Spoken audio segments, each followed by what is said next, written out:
My name's Dean Darnell at Duke University. I'm an associate professor in radiology and electrical computer engineering and the director of graduate studies for medical physics. My presentation at i2i is going to be about wireless MRI. That's the marriage of traditional MRI and wireless data technologies to move data from the scanner to recon or peripheral sensors.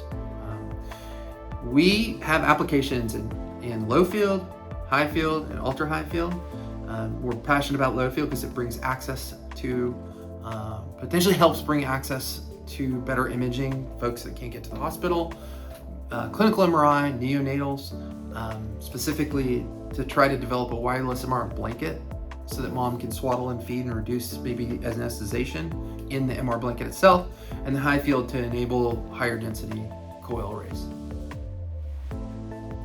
i2i brings leaders in the field together in a very formal but fun environment. Think of bougie GRC, and to discuss things, their topics, their work in a very collaborative environment. What excites me the most is me and my students you come, you learn, and you have these conversations with people that build networks, build collaborations, but have also stimulated ideas that I come back and execute on, which have actually contributed to the talk that I'm going to give to you in a bit. It was from a prior GRC discussion. So hands down, it's the best money in New York.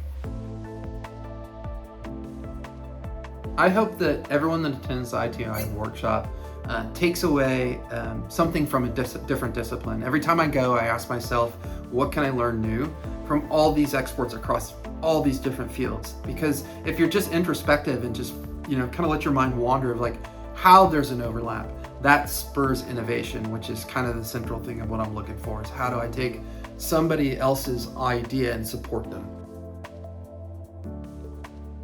So there are two types of learning, human and machine. Human learning in medical imaging is important, so we continue to problem solve and innovate as we go learn about new things, and the needs of our patients evolve, so we can give them better imaging and better healthcare and hopefully better outcomes.